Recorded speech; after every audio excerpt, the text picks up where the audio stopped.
2018 में छोटी मम्मी सूचना में आएंगे हैं? प्रैक्टिकल में आएंगे। क्या? 2018 में छोटी मम्मी हाँ, सूचना में आएंगे, प्रैक्टिकल में आएंगे। जिंदा को बैठे बैठे मार रहे हो जबरदस्ती है? जो अभी जिंदा है ऐसे ऐसे प्रश्न पूछ करके उनको बैठे बैठाए मार रहे हो हैं? छोटी मम्मी जिंदा है या शरीर छोड़ गई? जिंदा है नहीं। जो ओम राधे छोटी मम्मी है वो शरीर छोड़ गई।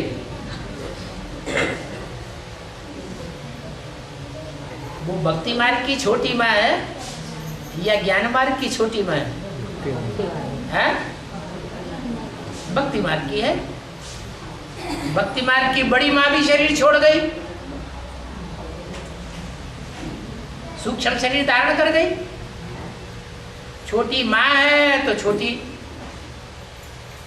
बड़ी माँ भी है। भक्ति मार्ग में छोटी माँ कौन है? ओम राधे। और बड़ी माँ कौन? ब्रह्मा बाबा। अब ज्ञान मार्ग में बड़ी माँ कौन है और छोटी माँ कौन है? ये शरीर छोड़ने वाले हैं या शरीर रहते रहते प्राप्ति करने वाले हैं? हैं? कैसे हैं? अगर माँ बाप ही शरीर छोड़ जाएंगे तो बच्चों का क्या हाल होगा? बच्चे माँ बाप को फॉलो करेंगे, किसको करेंगे? हैं? माँ बाप को फॉलो करेंगे। और आप पूछ रहे हैं कि छोटी मम्मी शरीर छोड़ के सूक्ष्म शरीर धारण करेगी या नहीं करेगी? मन बुद्धि से आएंगे। मन बुद्धि से आएंगी माने सूक्ष्म शरीर से आएंगी। स्थूल शरीर उनको छोड़ना पड़ेगा। तो उनको छोड़ना पड़ेगा तो हमको पहले छोड़ना पड़ेगा। इसलिए हम तो नई दुनिया की स्थापना करने वाले बच्चे हैं। अगर हम ही शरीर छोड़ करके चले जाएंगे तो नई दुनिया की स्थापना कैसे होगी? तो ना हम शरीर छोड़ने वाले हैं और ना हमारे माई बाप शरीर छोड़ने वाले हैं। हम तो शरीर रहते रहते ही मुक्ति और जीवन मुक्ति दोनों का वर्षा प्राप्त करने वाले हैं। और बाबा ओम माता जी को पूछने का मतलब है 2018 में विजय माला का हेड प्रैक्टिकल में आएंगी, स्कूल में आएंगी कि मन बुद्धि से आएंगी? पूछा सूक्ष्म शरीर से तो नहीं आएंगी। इसका मतलब है संशय है कि उनका भी शरीर छूट जाएगा। अगर चंद्रवंशियों में सबका शरीर छूट जाएगा तो चंद्रवंशी और सूर्यवंशी दोनों की प्रवृत्ति कैसे बनेगी?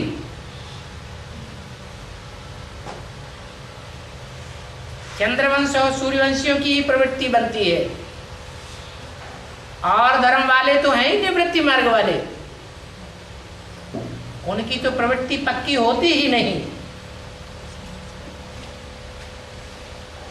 ये सूर्यवंशी चंद्रवंशियों की राजधानी स्थापन होने वाली है।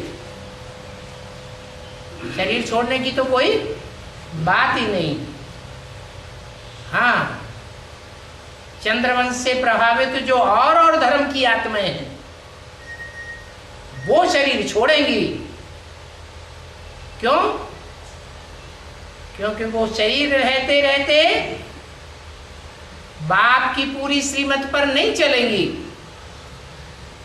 भक्ति मार्ग को नहीं छोड़ सकेंगी,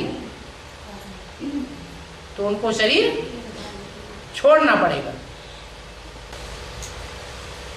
और बाबा मम्मा पार्टी क्या होता है? मम्मा पार्टी सुनते हैं? मम्मा पार्टी है कि माता है, जगदम्बा का मेरा पाठ है, वहाँ कुछ माताएं करने समर्पित हैं, भाई लोग कुछ समर्पित हैं। जगदम्बा पात्र पाठ है। हाँ, कहते हैं यहाँ जगदम्बा का पाठ चल रहा है एक जगह, कहाँ चल रहा है? मधुबनी डिस्ट्रिक्ट में। मधुबनी डिस्ट्रिक्ट में। जी। हाँ, कहते हैं और मम्मा को लगाए हुए छोटी मम्मी है ना, छोटी मम्मी है। छोटी मम्मी चित्र लगाए हुए हैं, उनको छोटी मम्मी लिखी हुई है। अरे दुनिया में जाने कितनों कितनों को जगदम्बा छोटी मम्मी मान लेते हैं। वो माता जो है अपने को कहते हैं हैं? माता जो है अपने जगदम्बा सब की, मैं जगदम्बा का पाठ चल रहा है हमारे घर में। प्रूफ है कि मुरली पढ़ते हैं हम, मुरली पढ़ने लेकिन कोई प्रवेशता में होता है ना, मुरली पढ़ते हैं, प्रवेशता भूत प्रेत की प्रवेशता हो तो कोई भूत प्रेत आत्माएं भी तो ऐसी होती हैं जो कहती है मैं फलानी देवी हूँ, मैं फलाना देवता हूँ, मैं काली माई हूँ। ज्ञान की बात करते हैं, हैं? मुरली की चर्चा करते हैं। क्या ज्ञानी की बात? पहले तो यही ज्ञान की बात पूछो कि आप जगदम्बा की आत्मा है तो इसका प्रूफ क्या है? प्रूफ बताओगे तभी तो हम मानेंगे, ऐसे कहने से हम मानने वाले नहीं हैं। सुनी सुनाई बातों को जो मान लेते हैं उससे भारतवासियों ने दुर्गति पाई है। हम दुर्गति में पाने वाले नहीं हैं तुम्हारी बातें सुन करके।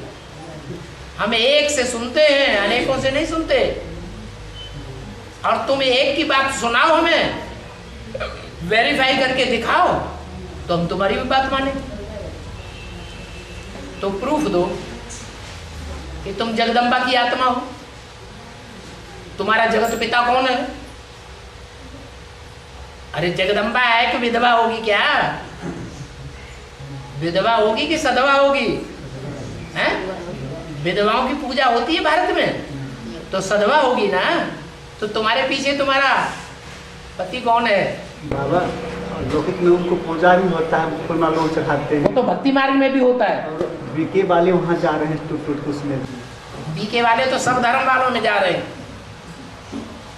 सब धर्म वालों को जाके निमंत्रण देते हैं, आओ कॉन्फ्रेंस करो, शांति सम्मेलन करो। उनका तो धंधा है दुनिया को फॉलो करना, और हमारा धंधा है एक को फॉलो करना। हम एक की बात सुनते हैं, वो अनेकों की बातें सुनते हैं। हाँ, चक्करी में आ गई क्या? नहीं, बच गए। और ये सत्यनारायण की रूप में जो मान्यता है वो सच्ची गीता के कारण सत्यनारायण के रूप में मान्यता है, या सत्यनारायण के कारण सच्ची गीता के रूप में मान्यता है? जो सत्यनारायण की कथा है वो झूठी कथा है या सच्ची कथा है? बताओ। सत्यनारायण की कथा जो सुनाते हैं झूठी है, कलावती लीलावती की कथा या सच्ची कथा है? अरे कैसी कथा है? बोलते जोर से क्यों नहीं बोलते? झूठी कथा है। तो झूठी कथा का आधार क्या है? झूठी गीता या सच्ची गीता? झूठी गीता झूठी सत्यनारायण की कथा सुनावेगी, और सच्ची गीता सच्ची सत्यनारायण की कथा सुनावेगी। और सच्ची गीता आने के बाद सत्यनारायण सच्ची गीता से ही सच्चा सत्यनारायण की कथा शुरू होगी। सत्यनारायण की सच्ची कथा शुरू होगी तो सत्यनारायण ही विश्व के मालिक बन जाएंगे। सच्ची गीता आने के बाद सत्यनारायण में प्रत्यक्ष होंगे क्या? सच्ची गीता तो सन 76 से ही आई हुई है, तुम्हारी बुद्धि में नहीं बैठी तो क्या किया जाए? मुरली में ही बाबा ने अनाउंसमेंट कर दिया। लक्ष्मी नारायण का जन्म कब हुआ? आज से 10 वर्ष कम 5000 वर्ष हुए। तो कौन सा सन आया है? 76 आया। 76 से ही लक्ष्मी का जन्म हो गया। अब बुद्धि में नहीं बैठा तो बुद्धि राम की समझ में नहीं आया। सत्यनारायण जो प्रत्यक्षता होती है ना, सत्यनारायण की प्रत्यक्षा सन 76 से हुई ना। सारे विश्व में, तुम्हारे विश्व में पहले होगी, ब्राह्मणों के विश्व में, कि सारे विश्व में पहले होगी? हमारे विश्व में तो वो तो तुम्हारे विश्व में सारे विश्व की आत्माएं मौजूद है ना बीच में, है? तो बस तुम्हारे विश्व में पहले प्रत्यक्षता होगी, बाकी बाद में सारे विश्व में भी होगी। और बाबा है मूली पर है कि सैपलिंग लग रहा है, हैं? झाड़ जो कभी जड़ीभूत होता है लेकिन सूखता कभी नहीं है, हैं? झाड़ कभी सूखता नहीं है, हाँ, सैपलिंग लगता है, कलम में कलम लगा लगती है। हुआ हाँ जी, बाबा इसका थोड़ा हाँ। बुद्धि पूरा कैसे लगता है, पूरा बुद्धि नहीं बैठता है। लो, सैंपलिंग लगी तुम्हें पता ही नहीं चला। बीके से पीबीके की सैंपलिंग लगी, तुम्हें पता चला कि नहीं? जी तुम्हारी सैंपलिंग लग गई कि नहीं? तुम्हारा क्लास ट्रांसफर हुआ कि नहीं? तो बस ऐसे ही ये सब की सैंपलिंग अलग अलग लगती जाएगी, लगती जा रही है। हर एक सितारे में अपनी अपनी दुनिया स्थापन होती जा रही है। ये 9 लाख सितारों में से ढेर के ढेर सितारे बैठे हुए, उनकी सैंपलिंग लग रही है। और बाबा ये महाभारत युद्ध के बीच में जो कृष्ण ने बताया था कि ये जीत तुम्हारी जब होगी, हैं? वो भीष्म पितामह को ये बताया। भीष्म पितामह ने जो अर्जुन को बोला था, विजयश्री का आशीर्वाद दिया था। हैं? भीष्म पितामह ने अर्जुन को विजयश्री का आशीर्वाद दिया था ना। हाँ, तो भीष्म पितामह होते हुए उनका विजय जो है वो सुनिश्चित नहीं है, इसीलिए कृष्ण ने बोला था उनका आशीर्वाद लौटाने के लिए चले जाओ। हैं? जो आशीर्वाद दिया था ना भीष्म पितामह ने हाँ। विजयश्री का, हाँ। तो उसको लौटाने के लिए भीष्म पितामह के पास चले जाओ, ऐसा बोला था। तो वो लोग गए थे, तो वहाँ पर उन्होंने कहा था मैं ये आशीर्वाद लौटा नहीं सकता, इसीलिए मैं उनको ये जो रास्ता बताता हूँ, विधि बताता हूँ। क्या रास्ता बताता हूँ? रास्ता ये बताता हूँ, वो शिखंडी को सामने लाने का रास्ता बताया था। हाँ, तो इसमें उन्होंने बोला था मैं कौरवों के पक्ष में भी नहीं हूँ, मैं पांडवों के पक्ष में भी नहीं हूँ, मैं हस्तिनापुर के पक्ष में हूँ, बोला था ना। हाँ। तो उनका हस्तिनापुर के पक्ष में जो कहा, उनका मतलब क्या है? उनका मतलब ये है, दुनिया में 2 तरह के लोग हैं। एक हैं आत्माभिमानी बाप के बच्चे आत्मा, उनकी संख्या कितनी है? 9 लाख। आत्माभिमानी बाप के बच्चे जो आत्मा बन करके रहते हैं, देह अभिमानी सांड हाथी नहीं बनते, उनकी संख्या कितनी है? 9 लाख। और बाकी सब कितने हैं? 500 करोड़। 9 लाख में से 9 लाख निकाल दो, बाकी 500 करोड़ सारे हाथियों के पुरखे हैं, हस्तिनापुर वासी है। उनका पुर कौन सा है? हाथियों का पुर है, देह अभिमानी हाथी है। तो बात क्लियर हो गई।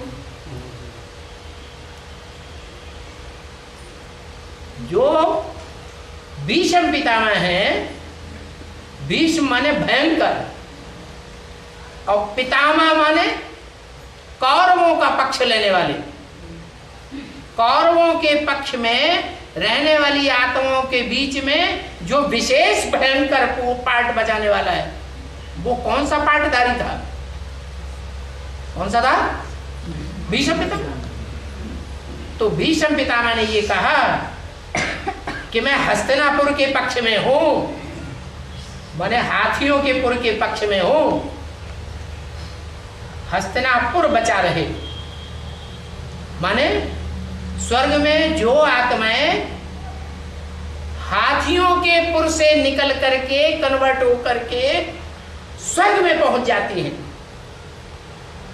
भले आत्मा नहीं बन पाती, देह अभिमानी सांडे के सांडे ही बने रहते हैं, मैं उनके पक्ष में हूं। उनके पक्ष में नहीं हूं जो सिर्फ हस्तिनापुर के ही वासी हैं, देह अभिमानीपुर के ही वासी हैं, द्वापर युग से ही आने के जन्म लेते हैं। मैं उनके पक्ष में नहीं हूं।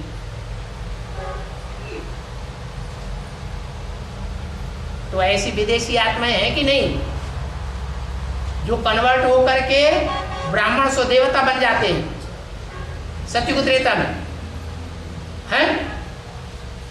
उनके पक्ष में हूं।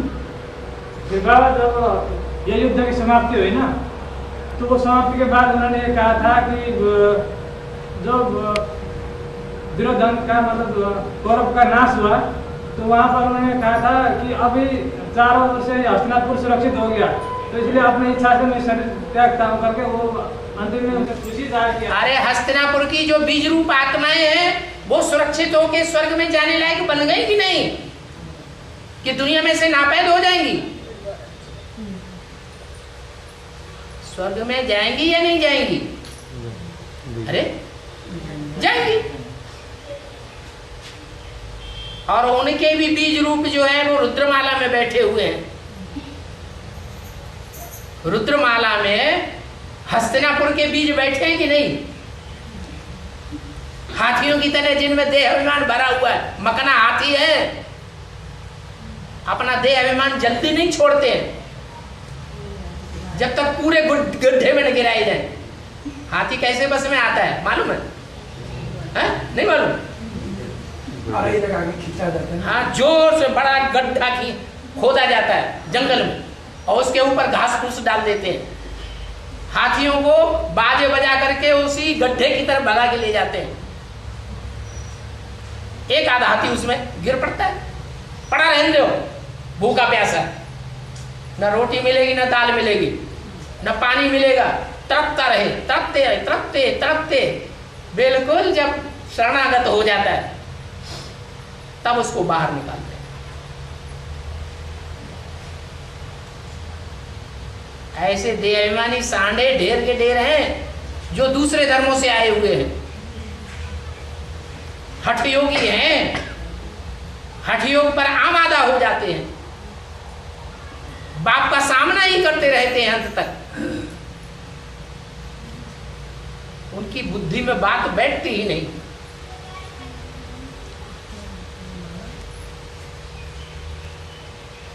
तो हस्तिनापुर सुरक्षित हो गए। आखिरी तो समझते हैं कि नहीं समझते हैं? रुद्र बाप के बच्चे आखिरी बनते हैं या नहीं बनते हैं? कितना भी मोटा देह अभिमान का छिलका है, हाथियों के चमड़ी मोटी होती है या पतली होती है? मोटी है, तो चमड़ी होती है। कितना भी मोटा देह अभिमान का छिलका है, उन रुद्रमाला के विदेशी मणकों का छिलका भी उतर जाएगा धर्मराज के डंडों से और वो आत्मा अभिमानी बन जाएगी। तो दुनिया के बड़े से बड़े देह अभिमानी सांडे कहाँ हैं जो बाबा बोलते हैं कि बड़े से बड़े पापात्मा देखना हो तो यहां देखो और बड़े से बड़े पुण्यात्मा देखना हो तो यहां देखो।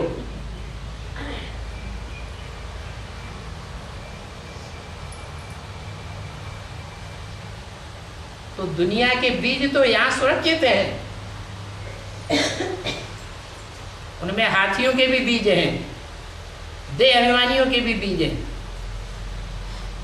ऐसे नहीं कि हस्तिनापुर सुरक्षित नहीं हुआ, वो भी सुरक्षित हो जाता है। बाबा कंबाइंड रूप का अनुभूति कैसे करें? अब के बारे में कंबाइंड रूप का अनुभूति कैसे करें? क्यों? वो हमारा साजन है, हम उसकी सजनी है। वो हमारा शिव बाबा है, हम उसके बच्चे हैं, बाप की गोद के बच्चे हैं। तो कंबाइंड हुए ना, जिस रूप में चाहो कंबाइंड रहो। सिर्फ अपन को आत्मा अभिमानी बनाना है, देह अभिमानी रहेंगे तो बाप के युगल नहीं बन सकते। राम है एक, बाकी सब है सीताएं। भक्तियां हैं अनेक और ज्ञान सागर है एक।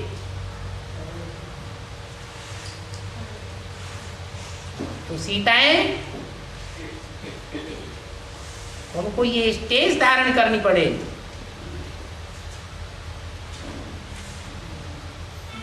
बाप के सामने शीतल होकर के रहना पड़े। सीता का अर्थ ही होता है शीतल। और बाबा ये बलराम ने दुर्योधन को गदा युद्ध सिखाने का कारण क्या था?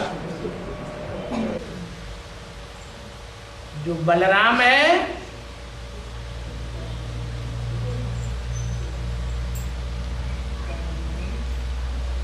वो भगवान नहीं है। भगवान किसको दिखाया गया है? हैं? कृष्ण को। वास्तव में कृष्ण भी भगवान नहीं है। कौन है भगवान? शिव बाबा भगवान।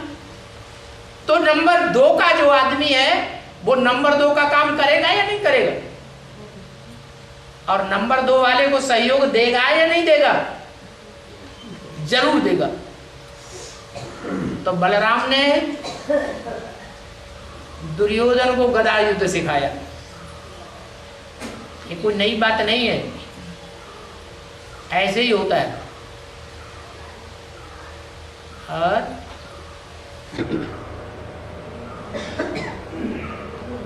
बाबा 2.5 महीने का मुरली बच गया है, जैसे 2.5 महीने का मुरली सिर्फ बच गया है, जैसे क्लैरिफिकेशन देना है सिर्फ बाबा को। हाँ, उसके बाद ये जो मुरली चल रही है रिवाइज कोर्स की ही चल रही है, लेकिन रिवाइज कोर्स की जो मुरली चल रही है वो कागज की मुरली रिवाइज हो रही है या मुख की बोली हुई मुरली रिवाइज हो रही है? तो कागज की मुरली रिवाइज हो रही है। अभी मुख की बोली हुई डायरेक्ट जो टैप रिकॉर्डर में टैप हुई उसमें ज्यादा असलियत है या कागज में जो छापी गई है उसमें ज्यादा असलियत है? बाबा कहते हैं फर्स्ट क्लास मुरली है डायरेक्ट मुरली, डायरेक्ट मुख से सुनी हुई, और सेकंड क्लास मुरली है टैप रिकॉर्डर से सुनी हुई, और थर्ड क्लास है कागज में छपी हुई मुरली। तो अभी तो हमने थर्ड क्लास जो कागज में छपी हुई मुरली है उसका क्लैरिफिकेशन सुना।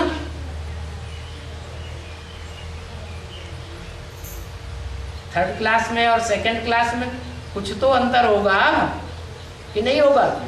अंतर होगा। बाबा अष्टदेव में कितने विदेशी हैं? अष्टदेव में कितने विदेशी हैं? अष्टदेव में विदेशी होते हैं? विदेशी आत्मा जो होंगे अष्टदेव में विदेशी होते हैं। अष्टदेव तो जन्म जन्मांतर के 83 जन्म के सहयोगी होते हैं बाप के। वो तो पक्के सूर्यवंशी हैं, उनमें विदेशी कहां से आ गए? हाँ, माया किसी को छोड़ती नहीं है। क्या?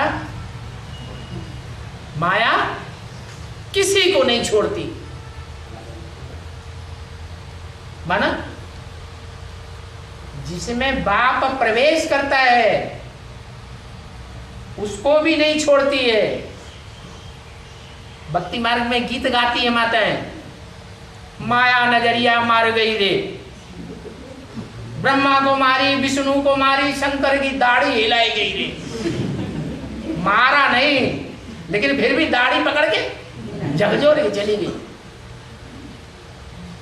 इसका मतलब ये हुआ कि एक ही आत्मा अंत में अनिश्चित निश्चय बुद्धि बन करके रहती है। बाकी अष्टदेवों में से जो 7 हैं उनको भी माया मार लेती। मायावी धर्मों में कन्वर्ट हो जाते हैं अंतिम जन्म में। उनके ऊपर भी थोड़ा ना थोड़ा माया का लेस चढ़ जाता है।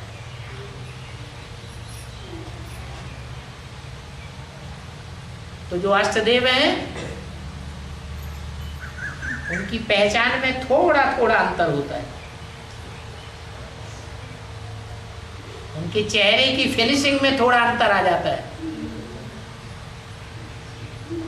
और नंबर तैयार हो जाते हैं। बाकी अष्टदेव दूसरे धर्म के नहीं होते हैं।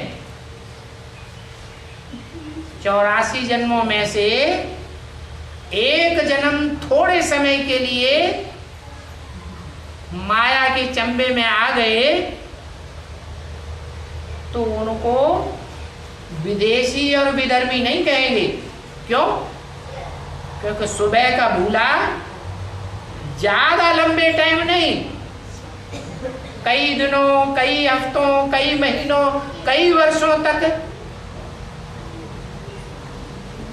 भूला हुआ बना रहे नहीं। सुबह का भूला शाम को घर आ जावे तो भूला हुआ नहीं कहा जाता। इसलिए वो असल सूर्यवंशी हैं। उन 8 के आधार पर ही जो नई दुनिया का फाउंडेशन पड़ता है वो पक्का हो जाता है। पारिवारिक पहली इकाई तैयार होती है जो नई दुनिया की स्थापना में पहले पहले प्रसिद्ध होती है।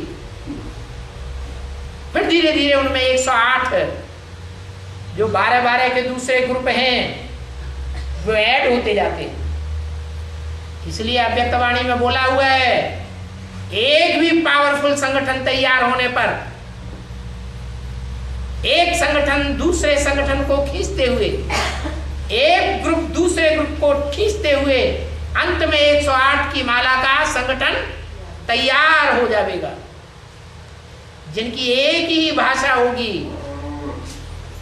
2 भाषाएं नहीं होंगी।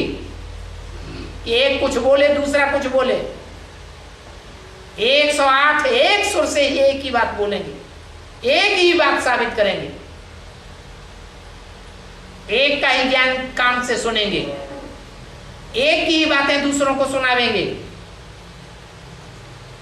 एक ही उनकी दृष्टि में बसा हुआ होगा, दूसरा कोई बसा हुआ नहीं होगा। एक ही कुल के होंगे,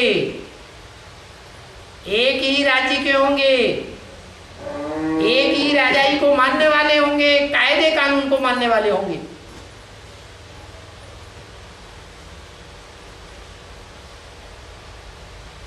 इसलिए उनको कहा जाता है अद्वैत। अद्वैत माने देवता, जो दूसरे को नहीं मानते। माने नहीं, द्वैत माने दूसरा।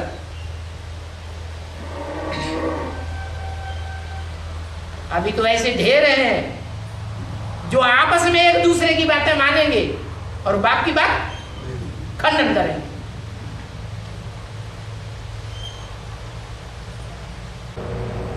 और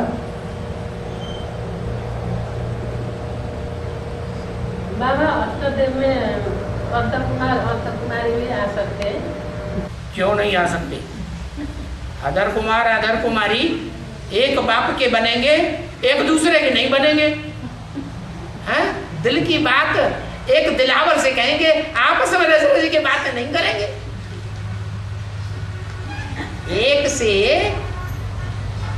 आज्ञाकारी, वफादार, फरमानबरदार, ईमानदार बन के रहेंगे, कोई दूसरे के वफादार नहीं बनेंगे, दूसरे की आज्ञाओं को फॉलो नहीं करेंगे, दूसरे के फरमान को नहीं मानेंगे, एक बाप के फरमान को मानेंगे। तो क्यों नहीं आवेंगे? एक बाप दूसरा ना कोई। आखिरी अष्टदेवों का पहला गुण तो पहली परीक्षा का और आखिरी परीक्षा का एक ही प्रश्न होगा ना। आखिरी जो एग्जाम होगा उस आखिरी परीक्षा का प्रश्न क्या होगा? है? अरे बाबा ने प्रश्न आउट कर दिया, नष्टो मोहा स्मृति लब्धा। उसमें वो पास होंगे, आपस में एक दूसरे की परवाह नहीं करेंगे। बाढ़ में जाओ तुम और तुम्हारी बातें, हम जे चले, हम बाप की बातें मानेंगे। किसी की परवाह नहीं करेंगे दुनिया में। प्रैक्टिकल में नष्टो मोहा स्मृति लब्धा होंगे, पास होके दिखाएंगे। और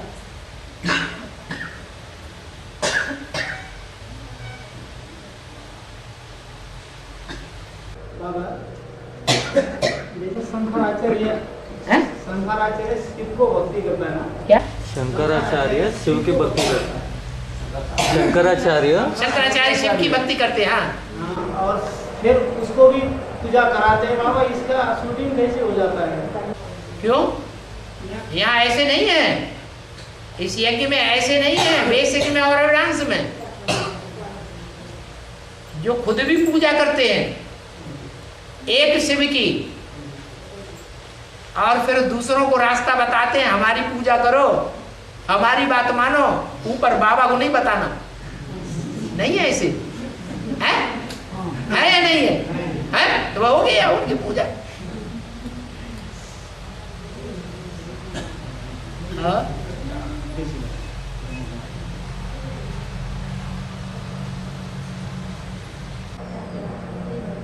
बाबा, मनुष्य को शरीर 5 तत्व से बना होता है। हैं? 5 तत्व से बना होता है बोले। 5 तत्वों से मनुष्य का शरीर बना होता है। वो है जल, वायु, अग्नि, आकाश और हाँ? पृथ्वी। हाँ, तो ये बाकी चीज तो मालूम है, लेकिन आकाश क्या चीज है? आकाश पोलार को कहा जाता है। पेट के अंदर भी पोलार है, छाती के अंदर भी पोलार है, इस खोपड़े के अंदर भी पोलार है, कहीं न कहीं थोड़ा थोड़ा है। पोलार माने जहाँ कुछ भी ना हो, हवा भी ना हो। जो ब्रह्मांड है, पृथ्वी है, पृथ्वी के चारों तरफ वायुमंडल है, लेकिन वायुमंडल के भी क्रॉस में एक ऐसा स्थान है जहाँ वायुमंडल है ही नहीं, वो है असली आकाश, शुद्ध आकाश। वहां पृथ्वी का कण भी नहीं पहुंचता। और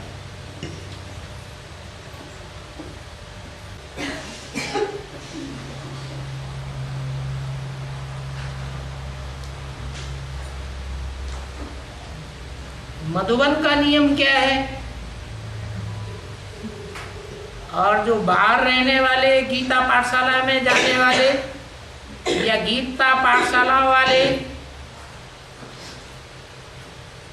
उनका नियम कैसे चलता है? अब जो बाहर रहने वाले हों मधुबन से, वो मधुबन जाना आना तो होता ही रहता है। तो जाते हैं तो मधुबन के नियम नीति देखते और सुनते तो हैं। तो जैसा मधुबन का नक्शा है, वैसा ही नक्शा अपनी गीता पाठशाला का बना के दिखाए, तो गीता पाठशाला भी मधुबन बन जाएगी। ऐसे करते करते जो भी नर हैं, जिन्होंने लक्ष्य लिया हुआ है कि हमको नर से नारायण जैसा बनना है, और जो भी नारियां हैं घर घर में रहने वाली, उन्होंने लक्ष्य लिया हुआ है हमको नारी से क्या बनना है? लक्ष्मी जैसा बनना है। ये नहीं कहा महाकाली जैसा बनना है या जगदम्बा जैसा बनना है। क्या बनना है?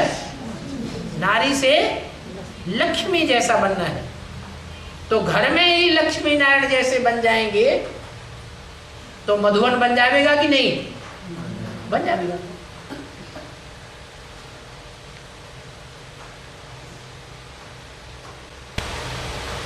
और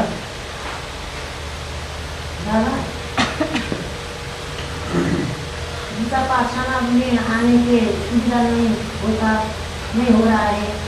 घर में क्लास करने से इतना आनंद नहीं आता है। फल नहीं मिलता है, ऐसा बोलता है। मधुबन में आने, गीता पाठशाला में आने तो सुविधा नहीं हो रहा है हमको। घर में क्लास करने से मान्यता नहीं मिलता है, कुछ भी नहीं मिलता है, ऐसा बोलता है। दूसरा बोलता है कि आप अनुभव करते हैं। सब बोलता है। हैं? घर में पढ़ने से क्या होगा? घर में मुरली पढ़ने से, घर में बाबा को याद करने से, घर में अमृत बेला करने से आपको अनुभव क्या होता है? दूसरों को जो होता है सो होने दो। वो बोलता है कांठा मीठा से बुरा माता आने में सुविधा नहीं मिलता है, सुविधा नहीं हो रहा है। वो तो ठीक है, वहाँ गीता पाठशाला में अपने आपके घर में पढ़ने से कुछ नहीं मिलता है, ऐसा बोलता है। गीता पाठशाला में जाने से कुछ नहीं मिलता है। गीता पाठशाला में आने की सुविधा नहीं हो रहा है, बुरा माता घर में पढ़ने से कुछ भी नहीं मिलता है, ऐसा बोलता है। कौन बोलता है? सब लोग बोलता है। सबकी बात क्यों मानते हैं आप? एक की बात मानो। आप सबकी बात क्यों मानते हैं? आप एक की बात मानो ना। एक ने तो बोला है, हैं?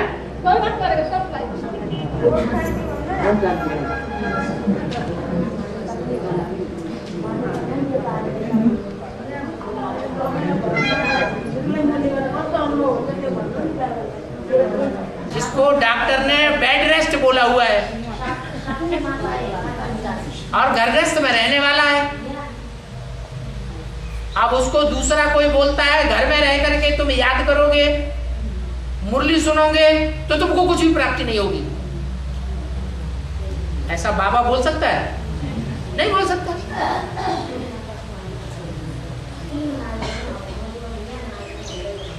या तो बाबा ऐसा प्रबंध करे कि जितने भी बीमार हैं, बेड रेस्ट रहने वाले हैं, उनको बाबा के घर में जगह मिले।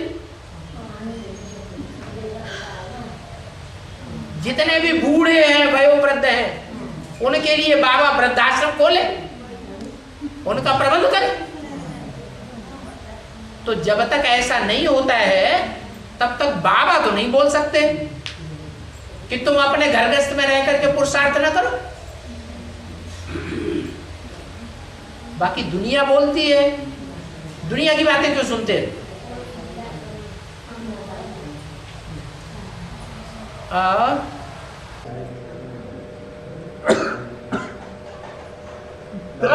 दादा दसाई क्यों हैं? दसाई क्यों मानते? दसाई जो मानते हैं दशहरा बाबा बोल रहा है क्यों मनाते हैं? दशहरा क्यों मनाते हैं? हाँ, रावण के 10 सिर है ना,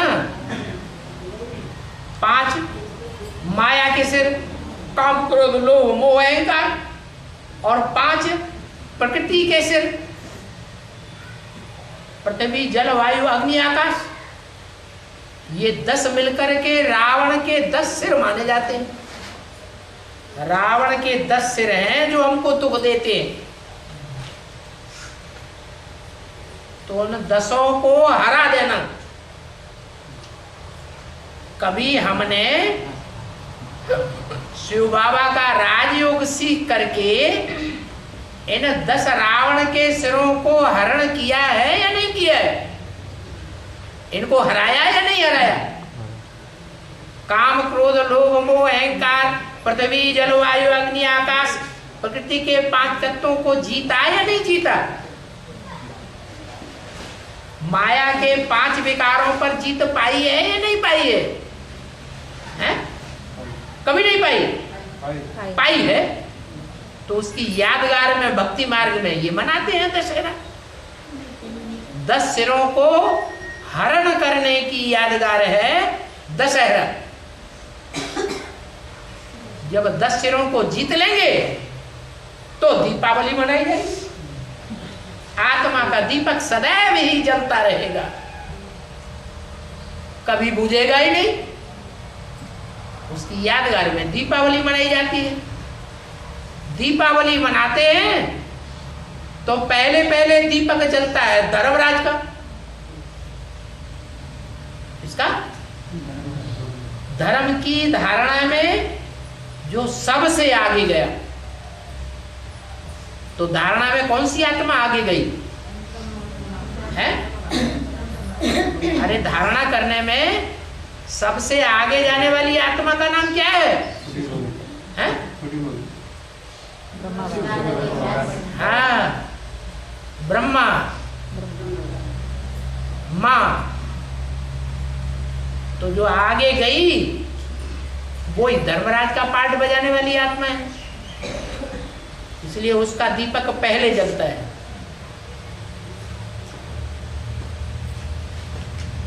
तो यादगार में मनाते हैं, जब दीपावली मनावेंगे, दीपक जलावेंगे, तो सबसे पहले धर्मराज का दीपक जलाएंगे, पूरे से एक दीपक से सब दीपक जगावेंगे। और